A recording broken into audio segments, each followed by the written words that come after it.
ከጊዜ ወደ ጊዜ መሃንነት የሚያጋጥማቸው ጥንዶች ብዛት እየጨመረ መጥቷል። በዚህ ቪዲዮ እርግዝና በቀላሉ እንዲፈጠር የሚያግዙ 3 ነገሮችን ነግራችኋለሁ። አብዛኞቹ ዛሬ የምነግራችሁ ነገሮች በቀላሉ በቤት ውስጥ ማድረግ የምትችሏቸው መሆናቸው የበለጠ ተመራጭ ስለሚያደርጋቸው በጣም ይጠቅሟችኋል። እስከ ቪዲዮ መጨረሻ ድረስ አብራችሁን ቆዩ። ለመሆኑ እርግዝና እንዲፈጠር ምን ያስፈልጋል? በመጀመሪያ እንቁልጢ ከምንለው ወይም ከኦቫሪ መለቀቅ ይኖርባታል። ያቺ አንዷ እንቁላል ከብዙ ሚሊዮኖች ውስጥ የተመረጠችው ማለት ነው።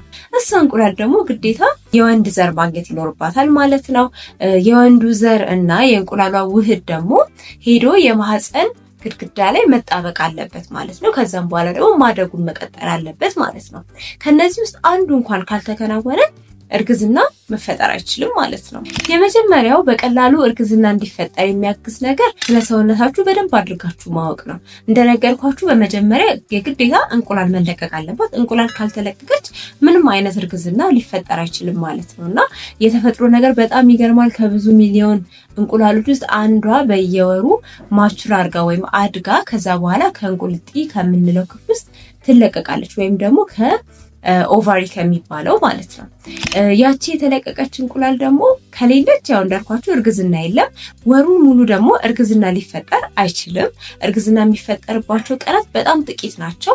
እቺ እንቁላል ከተለቀቀች በኋላ በህይወት የምትቆየው ለ24 ሰዓታት ብቻ ነው። ስለዚህ በዛ 24 ሰዓት ውስጥ ከወንድ ዘር ጋር መገናኘት አለባት ማለት ነው። የወንድ ዘር ደግሞ በሴት ማህፀን ውስጥ እስከ 5 ቀን ድረስ መቆየት ይችላል። ስለዚህ በአጠቃላይ ይሄንን ጊዜ ፈርቲሊቲ ዊንዶ ወይም ደግሞ እርግዝና ሊፈጠር የሚችልበት ጊዜ እንለዋለን ማለት ነው። ይሄ በነገራችን ላይ እንደየሰው ይለያያል። ሬጉላር የሆነ ማለትም በየ28 ቀኑ የሚመጣ አይነት የወር አበባ ዑደት ያላት ሴት ከሆነች እንቁላል ትለቀቃለች ተብሎ የሚጠበቅበት ጊዜ 14ኛው ቀን ነው ማለት ነው። አንዳንዶች ላይ ግን የወር አበባ ደግሞ የመዛባት ነገር ይኖራል። ስለዚህ ትክክለኛ እንቁላል የምትለቀቅበትን ቀን ደግሞ ለማወቅ ወይም ለመገመት ተጨማሪ ካልኩሌሽን ያስፈልገናል ማለት ነው። በነገራችን ላይ ስለዚህ ሁሉ ጉዳይ የሰራሁት ቪዲዮ አለ፣ ሄዳችሁ ተመልከቱት። ወይም ደግሞ ይሄን ስጨርሱ ሄዳችሁ ብታዩት የራሳችሁን የወር አበባ ዑደት በመከተል እንግዲህ እርግዝና ሊፈጠር የሚችልበት ታይም ወይም ጊዜ የቱ ነው የሚለውን ነገር ለማወቅ ትችላላችሁ ማለት ነው።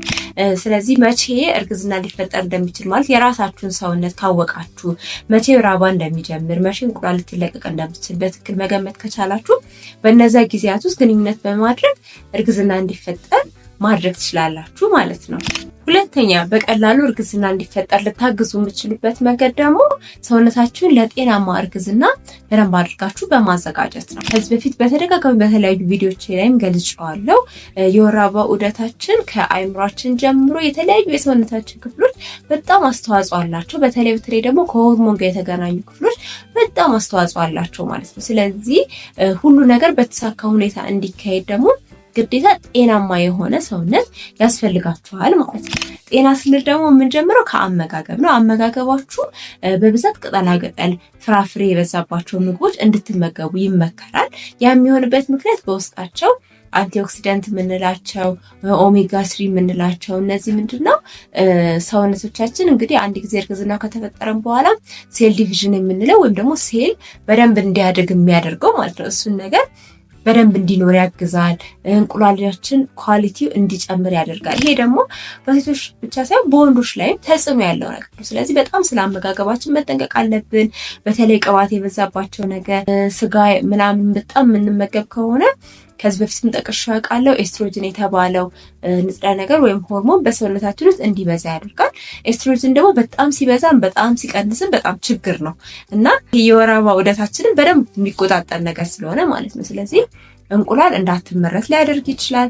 ከዛው ጋር ባይዘው ተያይዞ ደግሞ የማህፀን ውሃ መቋጠር የሚባለው ማለት ነው እሱ እንዲያጋጥመን ኦቫሪያን ሲስተም የምንለው ለዛም ሊያጋልጠን ይችላል። ስለዚህ በጣም አመጋገባችን ላይ ጤናማ የሆነ አመጋገብ እንዲኖረን ጥንቃቄ ያስፈልገናል ማለት ነው። ሌላ ክብደት በጣም መጨመርም የለበትም መቀነስም የለበትም። ክብደት በጣም በሚጨምርበት ጊዜ የሆርሞን መዛባት በደንብ እንዲኖር ያደርጋል። በሚቀንስበትም ጊዜ ተመሳሳይ ነገር ያለው እና በሰውነታችን ውስጥ ያለው የኤስትሮጅን መጠን ጥሩ ወይም ደግሞ የተስተካከለ እንዳይሆን በማድረግ ያው እንቁላል እንዳትለቀቅ የራሱ የሆነ አስተዋጽኦ ያደርጋል ማለት ነው። ስለዚህ ጤናማ የሆነ የክብደት መጠን ሊኖራችሁ ይገባል። ያንን ለማድረግ ደግሞ በጣም ወሳኙ ነገር ምንድነው? ስፖርታዊ የሆነ እንቅስቃሴ ማድረግ ነው።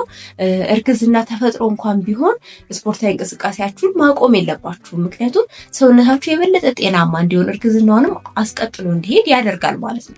ሌላው መጠጦችን በምንጠጣበት ጊዜ ያው የተለመደ ነው፣ ግን መናገር ስላለብኝ ነው። ምንም አይነት አልኮል መጠጦችን መጠጣት የለብንም። ከዛ በተጨማሪ ደግሞ ካፊን ወይ ኒኮቲን ያለባቸውን ነገሮች ማብዛት የለብንም። ለምሳሌ ቡና፣ ሻይ እነዚህ ነገሮችን ማብዛቱ አይመከርም።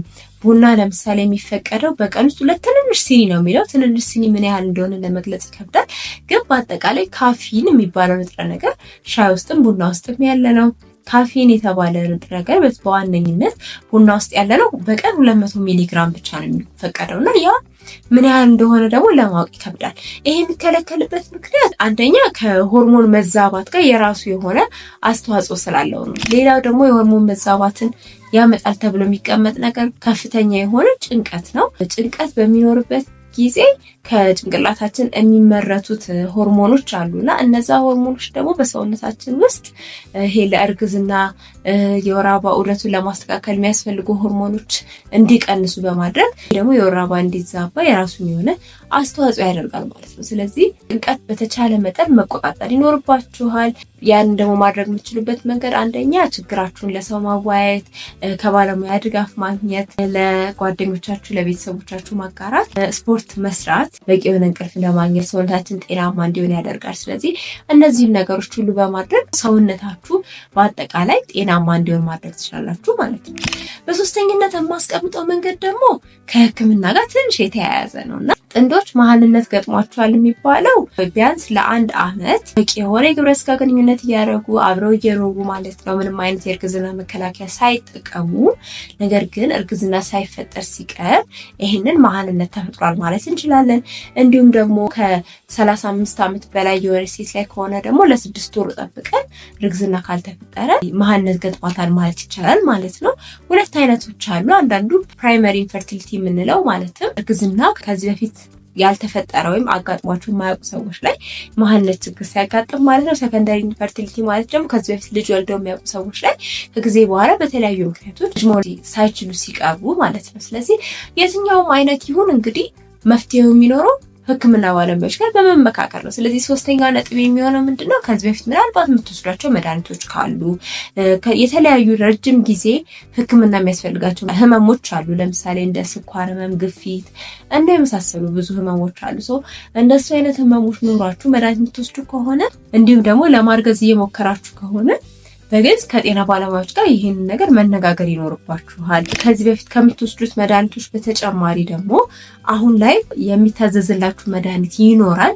አንዲት ሴት እርግዝና ከመፈጠሩ በፊት በተከታታይ ለ3 ወራት ፎሊክ አሲድ የተባለን መድኃኒት እንድትወስድ ይደረጋል። በነገራችን ላይ ስለዚህ መድኃኒት የሰራሁት ቪዲዮ ስላለ በደንብ እንግዲህ ያብራራሁት ነገር ስላለ ሄዳችሁ ልትመለከቱት ጋብዛችኋለሁ። ይሄ መድኃኒት በዋነኝነት ከህብለ ሰረሰር እና ከአእምሮ አፈጣጠር ጤና ጋር የተያያዘ ነገር ስላለው በደንብ አድርጋችሁ መውሰድ አለባችሁ። እርግዝና ከተፈጠረም በኋላም ደግሞ ይህንን መድኃኒት መውሰድ መቀጠል ያስፈልጋል ማለት ነው። ስለዚህ ይሄንና ሌሎች ደግሞ አንዳንድ ጊዜ መሀንነት ችግር ገጥሟችሁ ምርመራዎች ይደረጉላችሁ እና የተለያዩ መድኃኒቶች ይታዘዙላችኋል። እነሱን መድኃኒቶች በትክክል መውሰድ አለባችሁ። ከጤና ባለሙያዎች ጋር ራሳችሁን ማወቅ ይኖርባችኋል። ራሳችሁን ማወቅ ስላችሁ እንግዲህ የመጀመሪያው ሰውነታችሁን በደንብ ማወቅ አለባችሁ ስላልኳችሁ እርግዝና ሊፈጠር የሚችሉባቸውን ቀናት እንግዲህ ካልኩሌት አድርገው ይነግሯችኋል። እንዲሁም ደግሞ እርግዝና እንዲፈጠር ሊያግዟችሁ ስለሚችሉ ነገሮች ያወሯችኋል። ስለዚህ የጤና ባለሙያዎችን ምክር በደንብ መውሰድ ይኖርባቸዋል ማለት ነው። ስለዚህ በአጠቃላይ ሶስተኛ ላይ የሚቀመጠው እንግዲህ ከሕክምና ጋር የተያያዙ ነገሮች ናቸው። ከዚህ በፊት ማንኛውም ማለት በሽታ ከነበራችሁ የምትወስዱት መድኃኒት ካለ እንዲሁም ደግሞ አሁን ስላለው ሁኔታችሁ በደንብ አድርጋችሁ ከጤና ባለሙያዎች ጋር መመካከል ይኖርባችኋል። የተነገራችሁን ነገር ደግሞ በተግባር ማድረግ ይኖርባችኋል ማለት ነው። እሺ ዛሬ እርግዝና እንዲፈጠር በሚያግዙ 3 ነገሮች ዙሪያ የሰራሁት ቪዲዮ ይህን ይመስል ነበር። ምናልባት ጥያቄ የፈጠረባችሁ ነገር ወይም መግለጽ የነበረብኝ ነገር ካለ እንደተለመደው ኮሜንት ላይ አስቀምጡልኝ። ለማታውቁኝና አዲስ ለሆናችሁ እኔ ረዴት እንዳለው እባላለሁ። በሙያዬ ሚድዋይፍ ነኝ። ዛሬ የተለያዩ ከጤና ጋር በተለይ ከእርግዝና ከወሊድ ከህፃናት ጤና ከስነ ተዋልዶ ጤና በአጠቃላይ ማለት ነው ከዛ ጋር ተያይዞ ያሉ ጠቃሚ መረጃዎችን ማጋራበት ቻናል ስለሆነ እስካሁን ሰብስክራይብ ካላደረጋችሁ ሰብስክራይብ በማድረግ እንዲሁም ላይክ እና ሼር በማድረግ ቤተሰባችንን ተቀላቀሉ።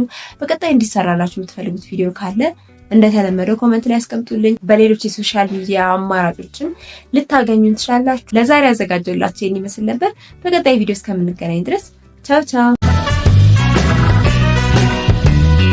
ሰላም እንዴት ናችሁ? ይህ ማዛሪ ነው። በቻናላችን ስለ እናቶችና ህፃናት ጤና እንወያያለን። ላይክ እና ሰብስክራይብ ማድረግ በፍጹም እንዳትረሱ።